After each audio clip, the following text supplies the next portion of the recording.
Víctor Manuel Gómez Rodríguez, Bodhisattva de Samael Aún Beor. Escuchemos las palabras del inicio de su vida en ese mismo libro Las Tres Montañas.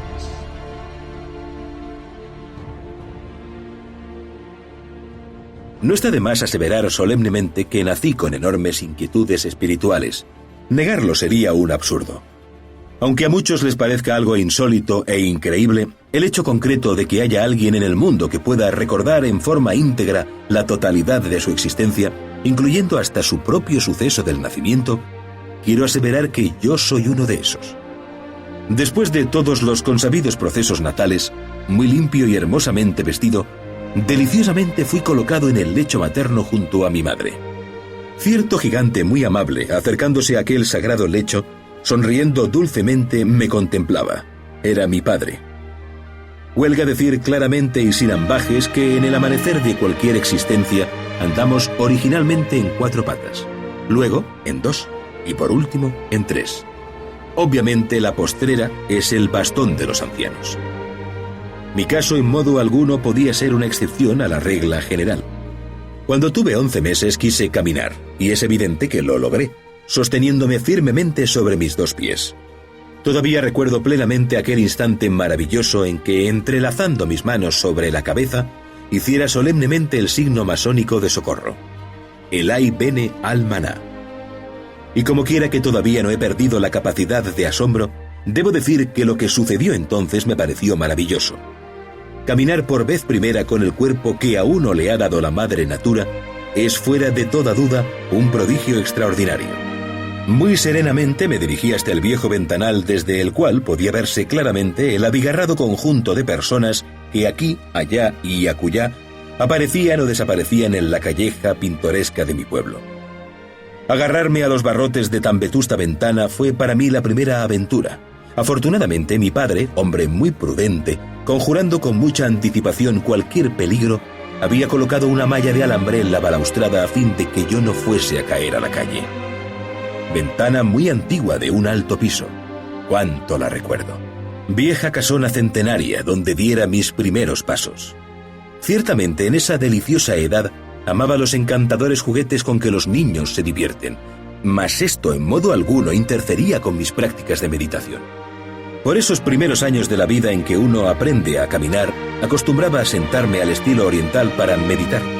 Entonces, estudiaba en forma retrospectiva mis pasadas reencarnaciones, y es ostensible que me visitaban muchas gentes de los antiguos tiempos. Cuando concluía el éxtasis inefable y retornaba al estado normal, común y corriente, contemplaba con dolor los muros vetustos de aquella centenaria casa paternal, donde yo parecía, a pesar de mi edad, un extraño cenobita. Cuán pequeño me sentía ante esos toscos murallones. Lloraba, sí, como lloran los niños.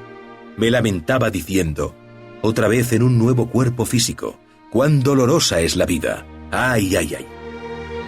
En esos precisos instantes acudía siempre mi buena madre con el propósito de auxiliarme, al tiempo que exclamaba, el niño tiene hambre, tiene sed, etcétera, etcétera, etcétera. Jamás he podido olvidar aquellos instantes en que, alegre, corría por los solariegos corredores de mi casa. Entonces me acaecían insólitos casos de metafísica trascendente. Me llamaba mi padre desde el umbral de su recámara. Yo le veía en ropas de dormir, y cuando intentaba acercarme a él, se esfumaba perdiéndose en la dimensión desconocida. Empero confieso sinceramente que este tipo de fenómenos psíquicos me era muy familiar. Entraba sencillamente en su alcoba y al verificar en forma directa que su cuerpo físico yacía dormido entre el perfumado lecho de caoba, me decía a mí mismo lo siguiente: lo que sucede es que el alma de mi padre está fuera porque su cuerpo carnal en estos momentos está durmiendo. Fui siempre un adorador del sol, y tanto al amanecer como al anochecer subía sobre la techumbre de mi morada, porque entonces no se usaban las azoteas, y sentado al estilo oriental como un yoguín infantil sobre las tejas de barro cocido, contemplaba al astro rey en estado de éxtasis, sumiéndome así en profunda meditación. Buenos sustos se llevaba mi noble madre viéndome caminar sobre la morada. Siempre que mi anciano padre abría la vieja puerta del guardarropa sentía como si me fuese a entregar aquella singular chaqueta o casaca de color púrpura en la que lucían dorados botones. Vieja prenda del vestir caballeresco que usara con elegancia en aquella mi antigua reencarnación, en la que me llamara Simeón Bleller. A veces se me ocurría que entre ese armario viejo pudieran también estar guardados espadas y floretes de los antiguos tiempos. No sé si mi padre me comprendía. Pensaba tal vez que pudiera entregarme objetos de esa antepasada existencia. El anciano me miraba y en vez de tales prendas me entregaba una carreta para que con ella jugara, juguete de dichas inocentes en mi infancia. Enseñado en buenos modales, confieso francamente y sin ambajes que fui educado de acuerdo con la religión oficial de mi pueblo. Travesear con alguien por el desván en plena liturgia siempre me pareció abominable. Desde niño tuve el sentido de veneración y respeto. No quise jamás encogerme de hombros en pleno culto. Nunca me agradó escabullirme de entre mis sagrados deberes, ni reírme ni burlarme de las cosas santas. Sin querer ahora enredarme entre espinas y zarzales, debo tan solo decir que en tal secta mística, no importa cuál sea su nombre, encontré principios religiosos comunes a todas las religiones confesionales del mundo.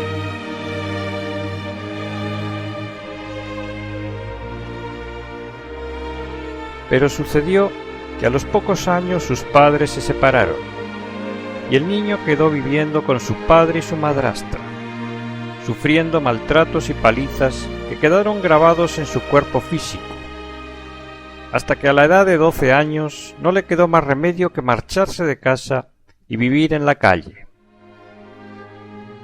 Fue una juventud dura la que le tocó vivir, y él mismo comentaba que al principio no entendió por qué se le hizo vivir una infancia y juventud tan duras, pero más tarde en el tiempo, al tener que enfrentarse a las duras pruebas de la iniciación, comprendió lo mucho que le había servido a hacerse fuerte en aquellas primeras etapas de la vida.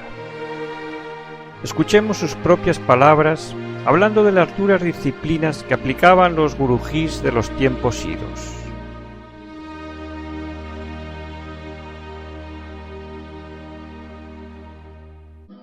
Y no me pesa haber caminado sin dinero países enteros.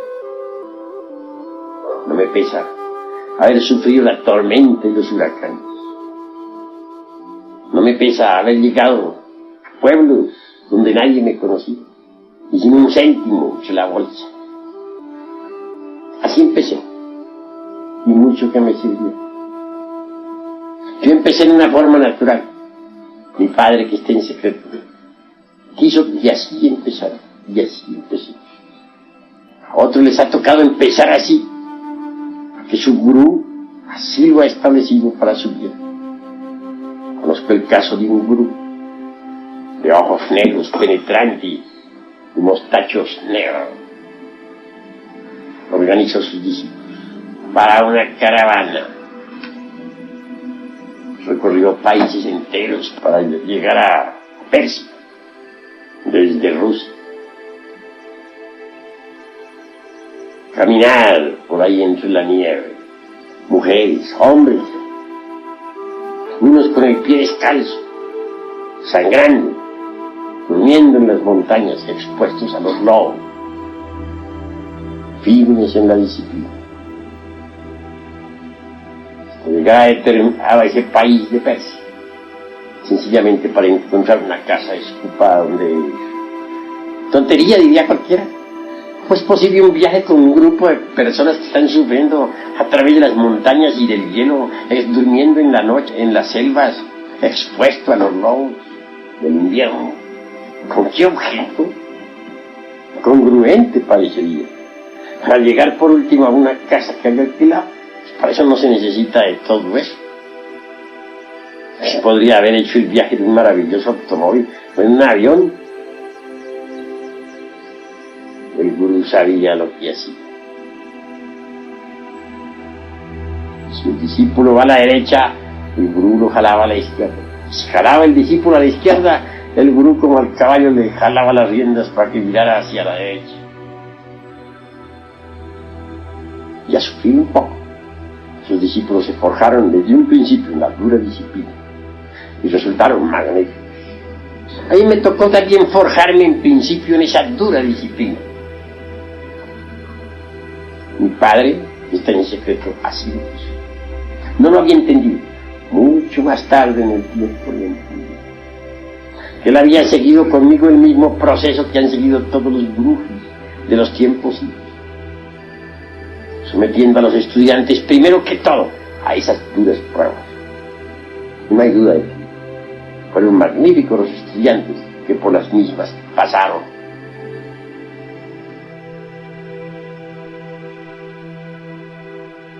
Y esa dura vida que le tocó vivir no mermó sus anhelos espirituales.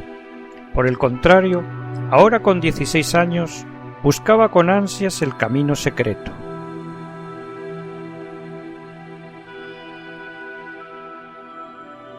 Sin ufanarme en modo alguno con tan delicadas y múltiples inquietudes de tipo filosófico y metafísico, confieso francamente y con toda sinceridad que aún no había llegado a las 16 primaveras de mi actual existencia, cuando ya me hallaba enfrascado en muchas materias de enjundioso contenido. Con ansias infinitas, me propuse analizar detalladamente los problemas del espíritu a la luz de la ciencia moderna. Muy interesantes me parecieron por aquella época los experimentos científicos del físico inglés William Crookes, descubridor insigne de la materia en estado radiante y del talio, ilustre miembro de la Real Sociedad Británica.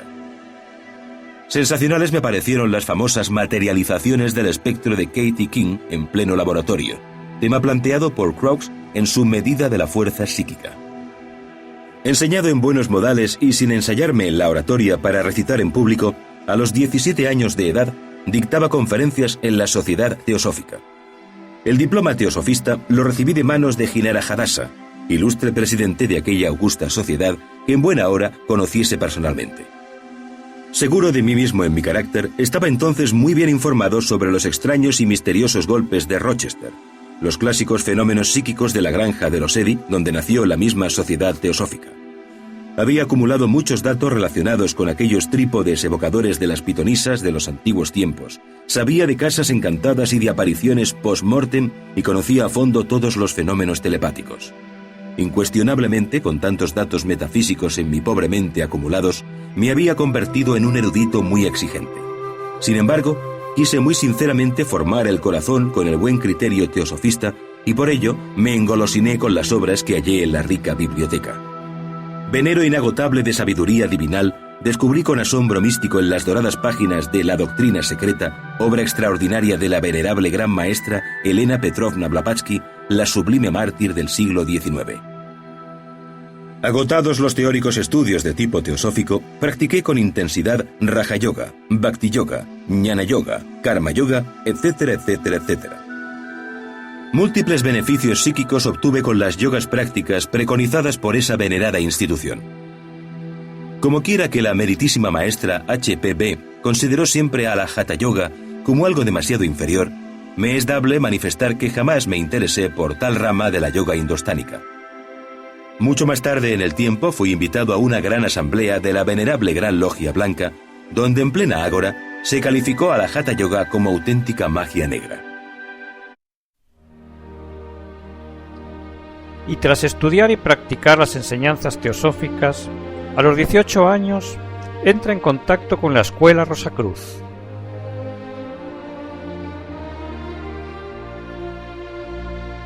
«18 primaveras de adolescente ya tenía en el camino de mi actual reencarnación, cuando hubo de concedérseme el alto honor de ingresar a la Escuela Rosacruz Antigua, institución benemérita en buena hora fundada por el excelentísimo señor Dr. Arnoldo Krum Heller, médico coronel del glorioso ejército mexicano, veterano ilustre de la Revolución Mexicana, insigne catedrático de la Universidad de Medicina de Berlín, Alemania, notable científico, extraordinario políglota. Impetuoso muchacho, me presenté con cierta altivez en aquella aula lucis, entonces regentada por un ilustre caballero de esclarecida inteligencia, y sin andarme en muchos cumplidos por los aires, confieso francamente y sin ambajes que empecé discutiendo y concluí estudiando. Arrimarse al muro, arrinconarse en la esquina de la sala arrobado en éxtasis, después de todo me pareció mejor. Huélgame decir en gran manera y sin mucha prosopopeya que, empapado en muchas intrincadas teorías de enjundioso contenido, solo anhelaba con ansias infinitas encontrar mi antiguo camino, la senda del filo de la navaja. Excluyendo cuidadosamente todo pseudopietismo y vana palabrería insubstancial de charla ambigua, definitivamente resolví combinar teoría y práctica. Sin prostituir la inteligencia al oro, preferí ciertamente prosternarme humildemente ante el demiurgo creador del universo. Riquísimo venero inagotable de esplendores exquisitos, encontré gozoso en las magníficas obras de Krumheller, Hartmann, Eliphas Levi, Steiner, Max Heindel, etcétera, etcétera, etcétera. Sin verborrea alguna, seriamente, sinceramente, declaro enfáticamente que por aquella época de mi actual existencia me estudié ordenadamente toda la biblioteca Rosacruz. Con ansias infinitas buscaba en el camino a un viandante que poseyese algún bálsamo precioso para sanar mi adolorido corazón. Sufría espantosamente y clamaba en la soledad, invocando a los santos maestros de la Gran Logia Blanca. El gran Kabir Jesús dijo: golpead y se os abrirá, pedid y se os dará, buscad y hallaréis.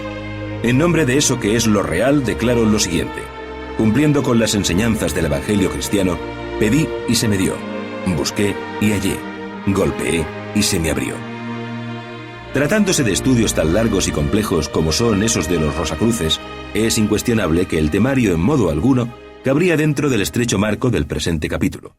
Por ello, me limitaré a sintetizar y concluir. Chakra frontal. Se desarrolla con la entonación de la vocal I así. Y... facultad clarividencia. Chakra laríngeo. Se desarrolla cantando la vocal E, así. Facultad oído mágico. Chakra cardíaco. Se desarrolla vocalizando la letra O, así. O.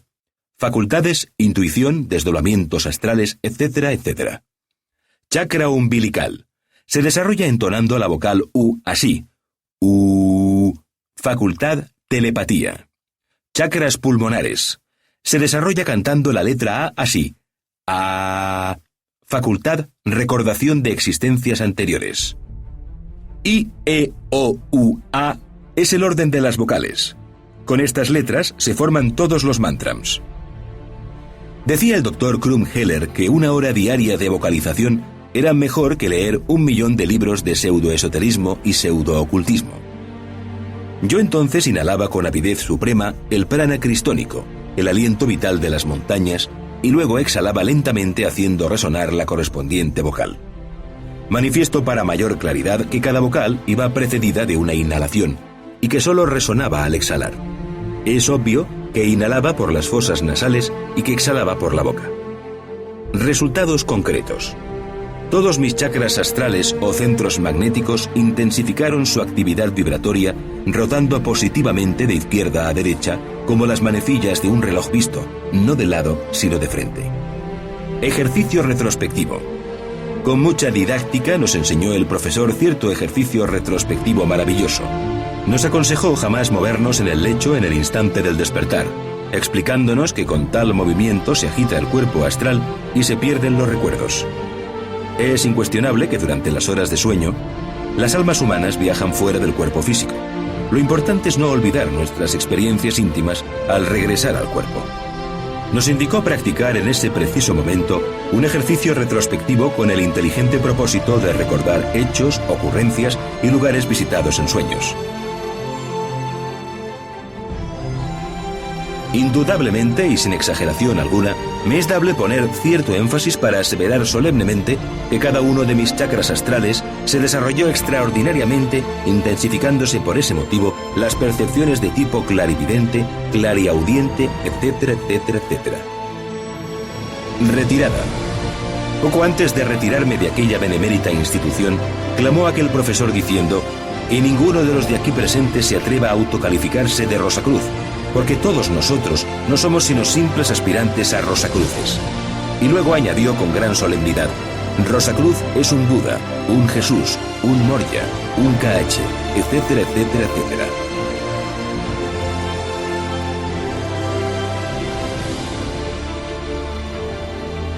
Con estas y otras prácticas que él mismo relata en sus diferentes libros, se desarrollaron extraordinariamente sus chakras y sus percepciones extrasensoriales. Pero a pesar de haberse leído toda la biblioteca teosófica y Rosacruz, y a pesar de haber desarrollado sus facultades extrasensoriales, seguía sin encontrar el camino secreto, la senda que nos conduce al íntimo, al ser, a la plenitud y la felicidad. Por lo que en ese momento decide abandonar todas esas escuelas y entregarse a la meditación.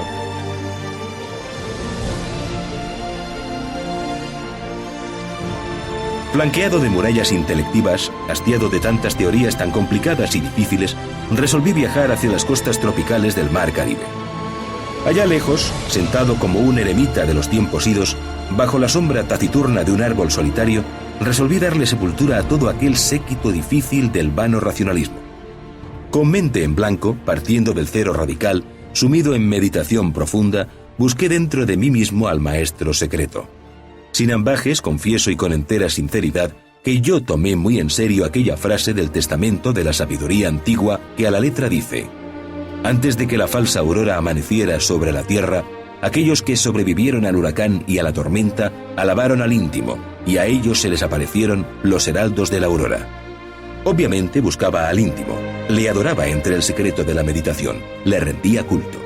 Sabía que dentro de mí mismo, en las ignotas reconditeces de mi alma, le hallaría, y los resultados no se hicieron esperar mucho tiempo. Más tarde en el tiempo, hube de alejarme de la arenosa playa para refugiarme en otras tierras y en otros lugares. Empero, doquiera que fuese, continuaba con mis prácticas de meditación. Acostado en mi lecho o en el duro piso, me colocaba en la forma de estrella flamígera, piernas y brazos abiertos a derecha e izquierda, con el cuerpo completamente relajado. Cerraba mis ojos para que nada del mundo pudiese distraerme. Después me embriagaba con el vino de la meditación en la copa de la perfecta concentración. Incuestionablemente, conforme intensificaba mis prácticas, sentía que realmente me acercaba al íntimo. Las vanidades del mundo no me interesaban. Bien sabía que todas las cosas de este valle de lágrimas son perecederas. El íntimo y sus respuestas instantáneas y secretas era lo único que realmente me interesaba. Existen festivales cósmicos extraordinarios que jamás pueden ser olvidados. Esto lo saben bien los divinos y los humanos. En momentos en que escribo estas líneas, vienen a mi memoria el grato amanecer de un venturoso día. Desde el jardín interior de mi morada, fuera del cuerpo planetario, hincado humildemente, clamando con gran voz, llamé al íntimo. El bendito traspasó el umbral de mi mansión. Yo le vi venir hacia mí con paso triunfal. Vestido con céfiro precioso y blanca túnica inefable, vino a mí el adorable, le contemplé dichoso. En su cabeza celestial lucía espléndida la corona de los hierofantes, todo su cuerpo estaba hecho de naturaleza de felicidad. En su diestra resplandecían preciosas todas esas gemas valiosas de las cuales habla el Apocalipsis de San Juan. Empuñaba el Señor con gran firmeza la vara de Mercurio, el cetro de los reyes, el bastón de los patriarcas. Tomándome en sus brazos, cantó el venerable con voz de paraíso diciendo cosas que a los seres terrenales no les es dable comprender. El Señor de perfecciones me llevó entonces al planeta Venus, muy lejos de las amarguras de este mundo. Así fue como me acerqué al íntimo por el camino secreto de la meditación interior profunda. Ahora parlo porque...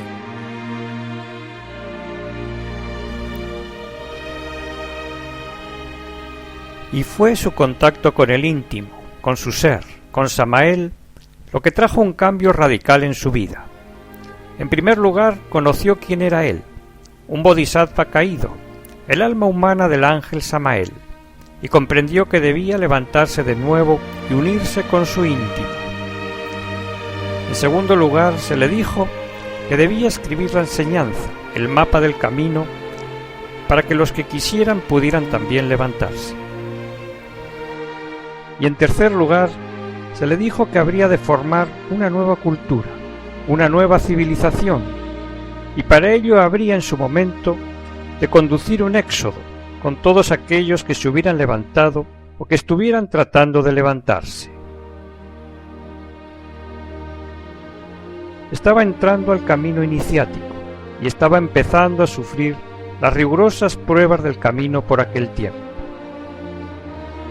Su joven esposa, con la que tenía 2 niños de corta edad, no quiso saber nada de todo eso, ni apoyarle en su misión, ni seguirle, y con gran dolor de corazón hubieron de separarse. Comienza entonces a viajar curando y enseñando por los pueblos por donde pasa, y en su caminar conoce a Arnold Dagarro, Litelantes, que se convertirá en su esposa sacerdotisa y con la que vivirá el resto de su vida. Era el año de 1946 y él tenía 29 años por aquel tiempo. Con ella comienza a trabajar en los misterios del fuego y entra en las iniciaciones de misterios mayores, a la par que comienza a escribir sus primeros libros. Escuchemos sus palabras en el libro de las 3 montañas sobre la primera iniciación de misterios mayores. Cuando la erótica serpiente ígnea de nuestros mágicos poderes despertó para iniciar su marcha hacia adentro y hacia arriba a lo largo del canal medular espinal, sentí entonces mucha sed y un dolor muy agudo en el coxis que me duró varios días. Entonces fui agasajado en el templo. Jamás he podido olvidar aquel gran evento cósmico. Por aquella época, yo moraba en paz en una pequeña casa a la orilla del mar, en la zona tropical de las costas del Caribe. El ascenso del Kundalini de vértebra en vértebra se realizó muy lentamente de acuerdo con los méritos del corazón. Cada vértebra es muy exigente. De esto podemos inferir difíciles pruebas. Como corolario afirmamos: no es posible el ascenso del Kundalini a tal o cual vértebra si para ello no llenamos las condiciones morales precisas. En los mundos superiores a estas 33 vértebras espinales se las denomina con términos simbólicos como los siguientes: cañones, pirámides, cámaras santas, etcétera, etcétera, etcétera. El místico ascenso de la flama del amor de vértebra en vértebra y de chakra en chakra a lo largo del canal medular se realizó ciertamente sobre la base de la magia sexual, incluyendo la santificación y el sacrificio. El Mahatma asistente me brindó auxilio conduciéndome el fuego sagrado desde el hueso coccígeo, base de la espina dorsal, hasta la glándula pineal, situada, como ya es sabido por los médicos, en la parte superior del cerebro. Posteriormente, aquella gran alma hizo fluir con gran maestría mi fuego erótico hasta la región del entrecejo. La primera iniciación del fuego devino como corolario cuando la serpiente ígnea de nuestros mágicos poderes hizo contacto con el átomo del Padre en el campo magnético de la raíz de la nariz. Fue ciertamente durante la ceremonia mística de la Última Cena cuando se fijó la fecha cósmica de la iniciación. Yo aguardé con ansiedad infinita fecha y hora de la iniciación. Se trataba de un 27 sacratísimo. Quería una iniciación como aquella que el comandante Montenero recibiera en el templo de Chapultepec, o como es otra que Ginés de Lara, el Deva reencarnado, tuviera en aquel Santa Sanctorum o Aditya de los caballeros templarios en la noche extraordinaria de un eclipse de luna. Pero mi caso fue ciertamente muy diferente, y aunque parezca increíble, la noche de la iniciación me sentí defraudado. Reposando con angustia infinita en mi duro lecho dentro de una humilde choza a orillas del mar, pasé la noche en vela aguardando inútilmente. Mi esposa sacerdotisa dormía, roncaba, a veces se movía en su lecho o pronunciaba palabras incoherentes. El mar, con sus olas furiosas, golpeaba la playa rugiendo espantosamente, como protestando. Amaneció y nada. ¡Qué noche de perros, Dios mío! ¡Válgame Dios y Santa María! ¿Qué de tempestades intelectuales y morales hube de experimentar en aquellas mortales horas nocturnas? Realmente no hay resurrección sin muerte ni amanecer alguno en la naturaleza ni en el hombre sin que le precedan las tinieblas, tristezas y atonías nocturnas que hacen más adorable su luz. Todos mis sentidos fueron puestos a prueba, torturados en agonías mortales que me hicieron exclamar: Padre mío, si es posible pasa de mí este cáliz, mas no se haga mi voluntad sino la tuya.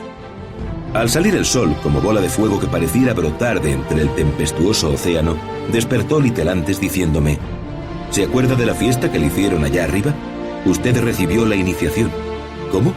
¿Pero qué está usted diciendo? ¿Fiesta? ¿Iniciación? ¿Cuál? Yo lo único que sé es que he pasado una noche más amarga que la hiel. ¿Qué? Exclamó Litelantes asombrada. ¿Entonces usted no trajo a su cerebro físico recuerdo alguno? ¿No se acuerda de la gran cadena? ¿Olvidó las palabras del gran iniciador? Abrumado con tales preguntas, interrogué a Litelantes diciendo: ¿qué me dijo el gran ser? Se le advirtió, exclamó la dama adepto, de que de hoy en adelante tendrá doble responsabilidad por las enseñanzas que dé en el mundo. Además, dijo Litelantes, se le vistió con la túnica de lino blanco de los adeptos de la fraternidad oculta y se le entregó la espada flamígera. Ah, ya entiendo. mientras yo pasaba tantas amarguras en mi lecho de penitente y anacoreta, mi real ser interior recibía la cósmica iniciación.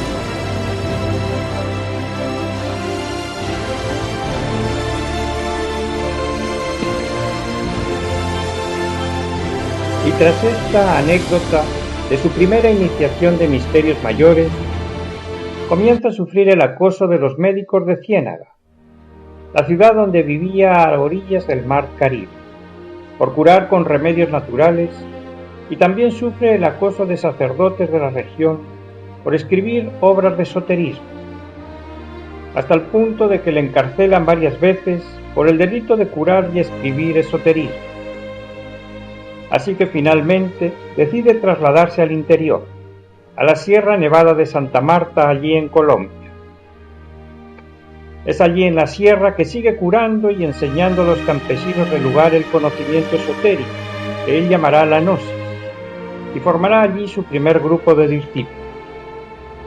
También allí en la Sierra Nevada reconstruye un antiguo templo excavado en la tierra, que llamará el Summum Supremum Sanctuarium, y que servirá como lugar de formación y centro magnético desde el que expandirá la enseñanza gnóstica por el mundo entero.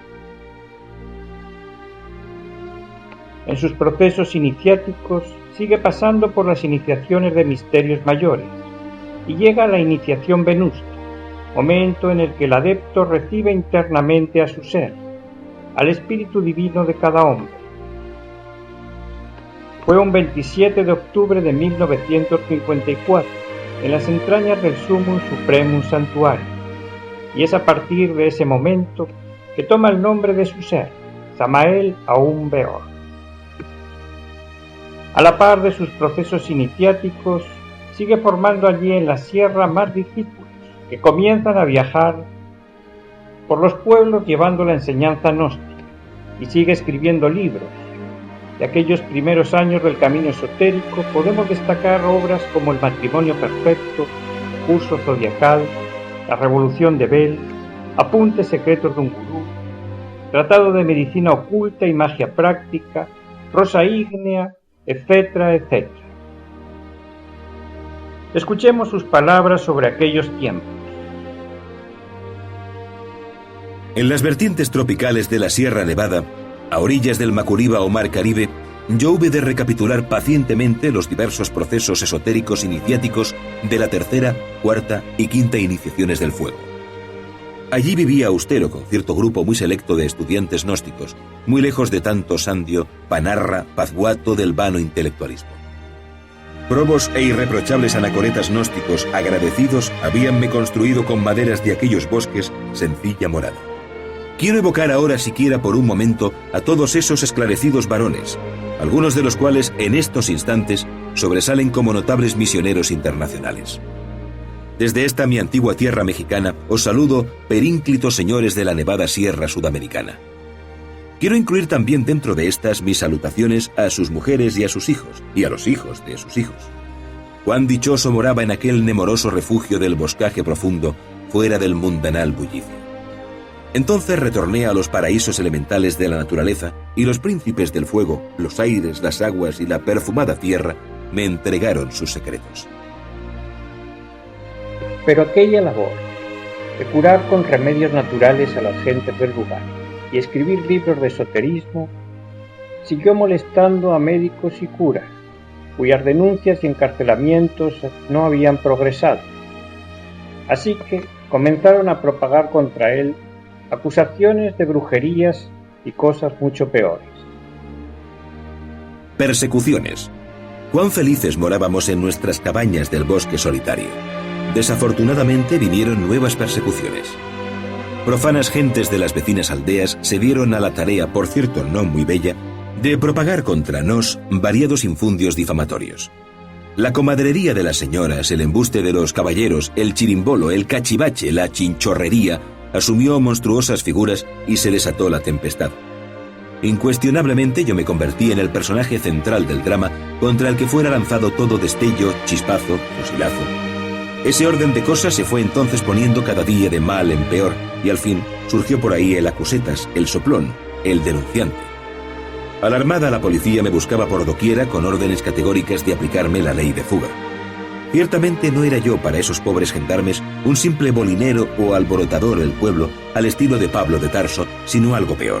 Un brujo del Averno escapado de misteriosos aquelarres. Un pajarraco de mal agüero, un monstruo que era indispensable encarcelar o matar. Una noche estrellada, hallándome en estado de éxtasis, fui visitado por un Mahatma, quien tomando la palabra dijo: «Viene en tu búsqueda mucha gente armada. Tú debes irte por otro camino. No está de más aseverar con gran énfasis que yo siempre sé obedecer las órdenes de la Fraternidad Universal Blanca». Aprovechando el silencio nocturnal, bajé de la montaña por un escarpado y difícil camino. Era el año de 1955 y tenía él entonces 38 años de edad. Así comenzó un duro peregrinar de 2 años por diferentes países: Panamá, Costa Rica, El Salvador, Guatemala, en los que va enseñando a las gentes el camino espiritual, la gnosis, a la vez que escribe libros que envía por correo a Colombia para su impresión. Y como resultado de todo esto, se van formando en los citados países numerosos grupos de personas interesadas en vivir el camino esotérico. Finalmente llega a México, donde se establecerá en el Distrito Federal con su mujer y sus 4 hijos, 2 varones y 2 hembras que habían ido naciendo a lo largo de los años.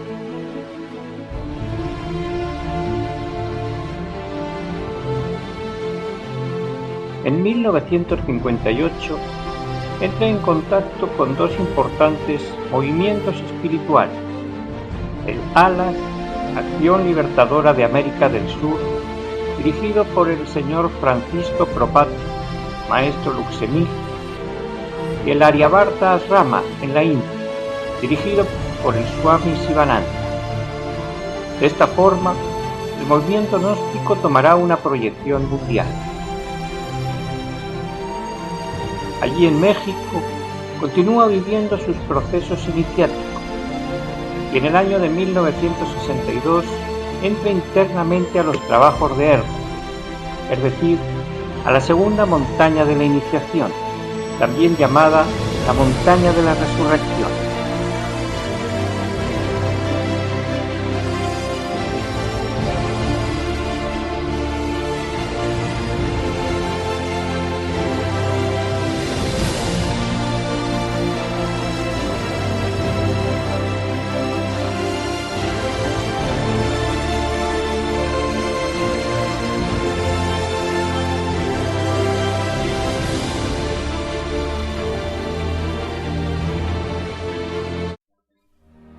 Aclaremos que las 8 iniciaciones de misterios mayores constituyen lo que se llama en el esoterismo la primera montaña de la iniciación.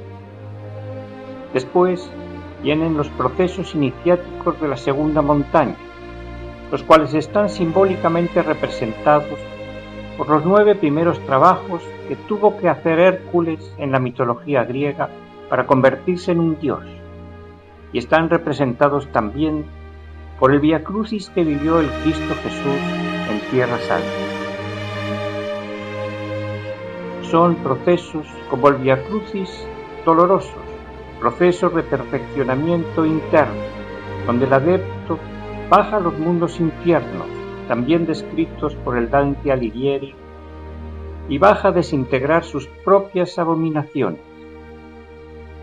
Así describe el maestro Samael su entrada a la segunda montaña de la iniciación. Era el año de 1963.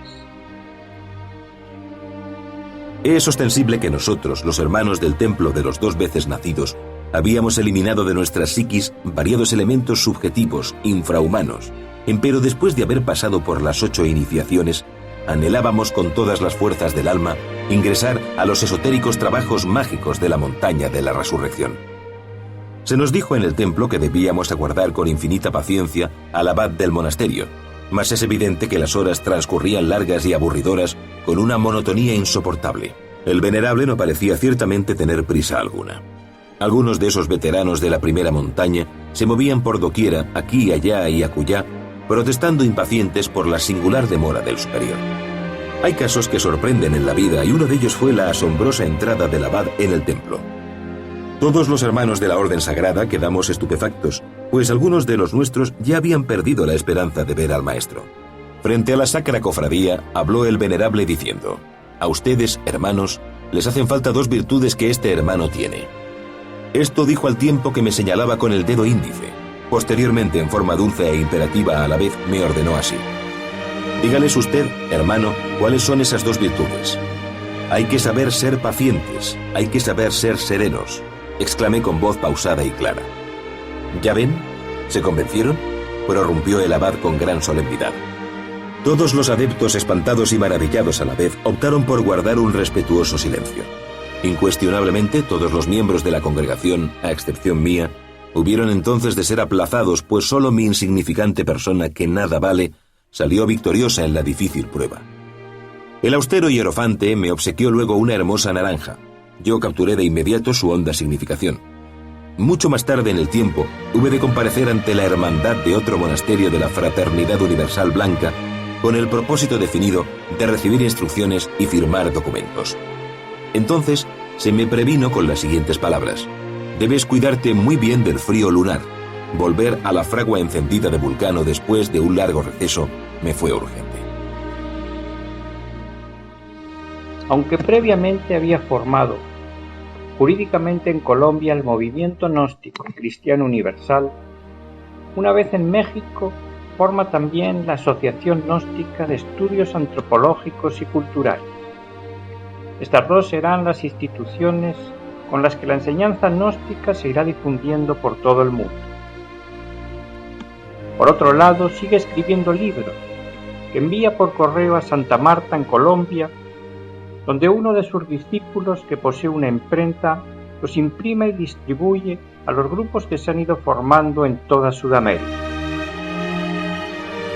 De los años 60 y 70 son obras como La Gran Rebelión, Psicología Revolucionaria, Los Misterios Mayores, El Misterio del Áureo Florecer, Mi Retorno al Tíbet, La Doctrina Secreta de Anáhuac, Las Tres Montañas, Si hay infierno, si hay diablo, si hay karma, etc. En total, su obra constará de unos 70 libros, incluyendo pequeños folletos. Desde que en 1956 se estableciera en el Distrito Federal con su familia, el maestro Samael no hará ningún viaje fuera de México, porque internamente se lo prohíben por su propia seguridad. En esos años se comunicará por carta con los numerosos grupos y personas que se van sumando a las filas gnósticas. Finalmente, en el año 1975, organiza en México el primer Congreso Internacional, llamado Encuentro Internacional de la Cultura Hermética, para poder atender personalmente a las delegaciones y gentes de toda Sudamérica que desean conocerle personalmente. En dicho congreso, el maestro Samael pronunciará varias conferencias explicando el esoterismo gnóstico y realizará prácticas con los asistentes, donde muchas gentes serán testigos de las curaciones prodigiosas que realiza a varios asistentes al congreso que venían con discapacidades físicas. Contaba por entonces el maestro 58 años de edad y estaba pasando internamente por los últimos procesos de la segunda montaña, llamados también la iniciación de Job, por su gran dureza. El éxito del Congreso de 1975 es tal que al año siguiente se organiza un nuevo congreso, llamado el Primer Congreso Gnóstico Internacional de Antropología, que se realizó entre el 27 de octubre y el 3 de noviembre de 1976, en la ciudad mexicana de Guadalajara. Este congreso marcará un hito en el desarrollo de la enseñanza gnóstica a nivel mundial. Al congreso acuden varios miles de personas de toda Sudamérica, así como personalidades de la cultura, como el actor Mario Moreno Cantinflas. La prensa nacional cubre el evento y los asistentes salen entusiasmados. En el Congreso se trazan planes para expandir la enseñanza gnóstica hacia Estados Unidos, Canadá y Europa. Y el maestro Samael aprovecha también aquella reunión para conciliar las diferencias entre dos de sus discípulos, diferencias que estaban creando divisiones en los grupos de Colombia.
Pero el esfuerzo de tantos años de trabajo y los duros procesos internos de la alta iniciación comienzan a pasar factura a la salud del maestro.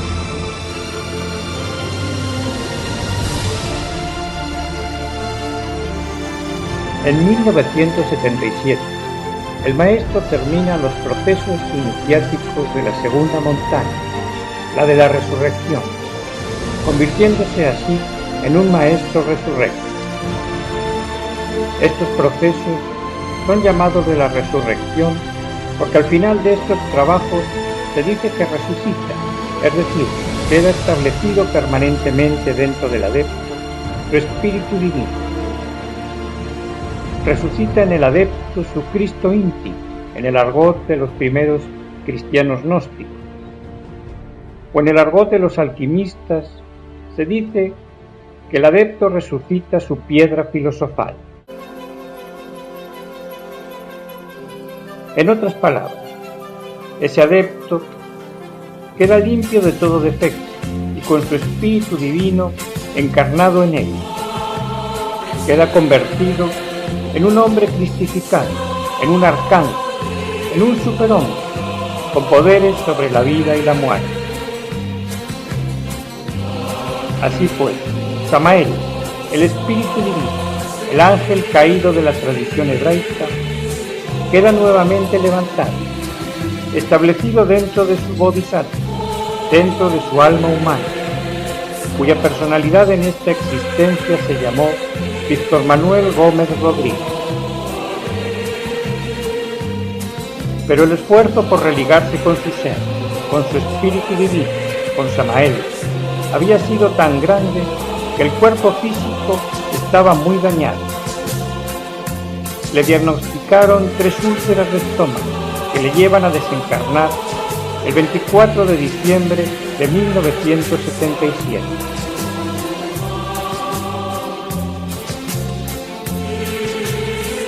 En ese momento, la gnosis se expandía rápidamente por Canadá y Estados Unidos, y poco después lo haría por Europa y Asia, bajo su dirección desde los mundos internos de conciencia.